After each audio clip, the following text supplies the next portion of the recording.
What if I told you that I was a DVD and Blu-ray collector, and that at one time, my Matrix 10-disc box set was the centerpiece of that collection? What if I also told you that Lawrence Fishburne never actually says, "What if I told you," in The Matrix? Seriously though, all of my friends gave me so much shit for having this bust of Keanu Reeves. And now they practically worship the guy on social media just because he's a decent person, even though he's famous. I mean, it's praise that he definitely deserves, but I'm the fucking one who owns the bust.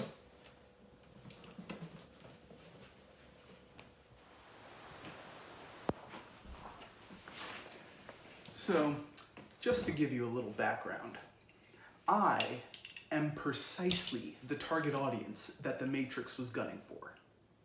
Pun intended. In 1999, when the first film was released, I was 14 years old. I was obsessed with video games and anime.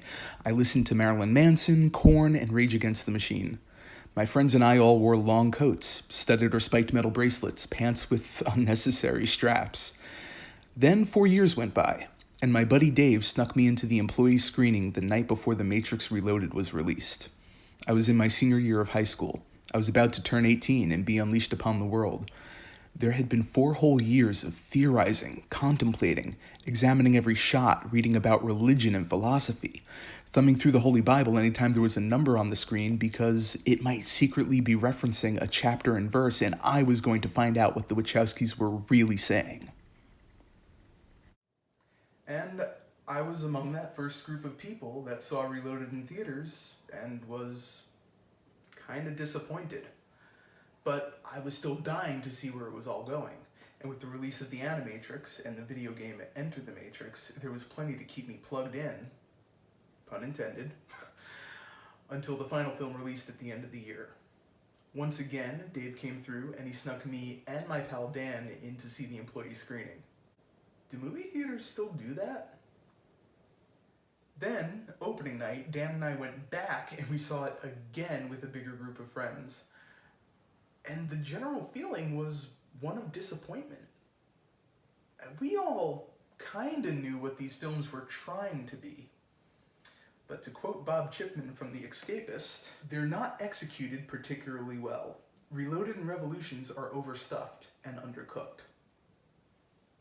But hey, that didn't stop me from pre-ordering the DVD box set directly from Warner Brothers. Yeah, that's right.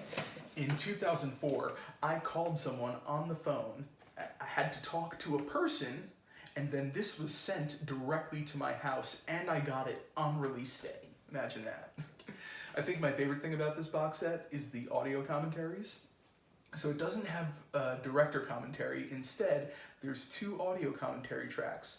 One is Dr. Cornel West and Ken Wilber talking about philosophy and discussing the symbolism in the film. And the other is 3 film reviewers who trashed the films. That's the most gangsta-ass, baller-ass move a director can pull, I think. Like, hey, you didn't like my movie.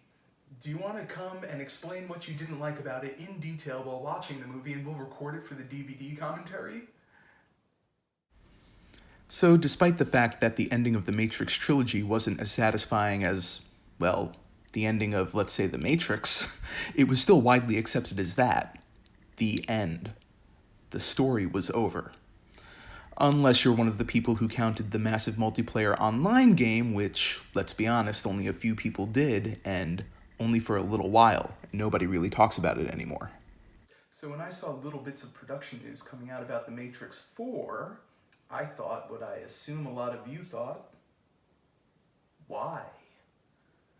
It seems like such an obvious cash grab. It's like complete, soulless, corporate movie studio logic. Like, hey, this thing was popular 20 years ago, so let's do another one of those because brand recognition is everything and I need this IP to turn a profit.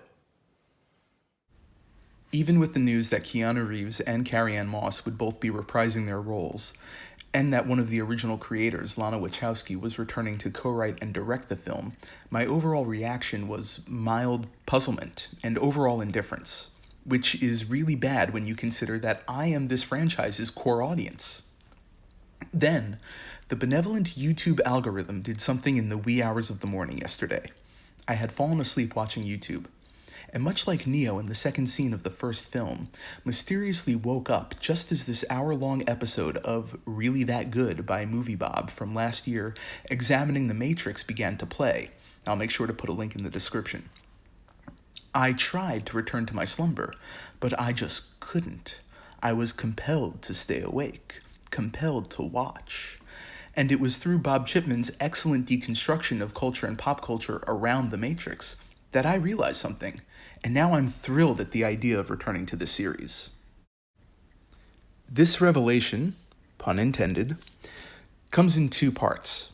First is that since the completion of the trilogy, both original writer-directors Lana and Lily Wachowski have come out as trans women, and rewatching these films through an LGBTQ+ lens completely recontextualizes this hero's journey.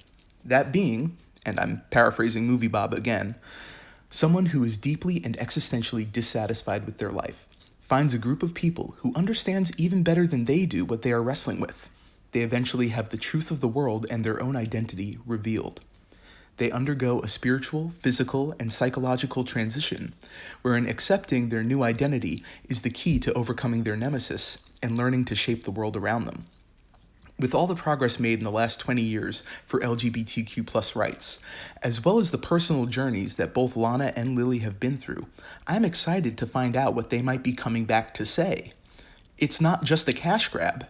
There may yet be something important to add to the existing story of The Matrix. My second realization is that a new Matrix film will most likely have something to say about meme culture, and more importantly the notion of being red-pilled. When the last Matrix film opened in theaters in November 2003, MySpace had only been around for a couple of months, and Facebook wouldn't launch until the following February. We had no idea what kind of impact social media would have on the world in the years to come, and I'm sure the Wachowskis couldn't have predicted that one of their concepts would be co-opted by a group of people who would miss the point as thoroughly as conservative white males have. At the end of the first act of The Matrix, our protagonist is offered a choice: to take the blue pill and go back to regular life, or take the red pill and learn the awful truth. For anyone who is unaware, first of all, Keanu Reeves bless you, consider yourself fortunate. But the term red pill has come to be widely used by right-wing conservative groups online to describe the moment of realization that led them to become conservatives, or in some terrifying cases become radicalized. These groups are often full of misogynistic, racially insensitive, homophobic, transphobic, xenophobic bigots clutching to conspiracy theories to justify their poor treatment of women, people of color, non-cisgender people, and anyone who would dare stand up for said groups. Somehow the irony that The Matrix stars a multi-ethnic and all-gender and sexuality-inclusive group of leather fetishists who literally get woke and fight to liberate the subjugated masses, and was written by two trans women, is completely lost on these folks. I mean, look at this cast. They're literally social justice warriors.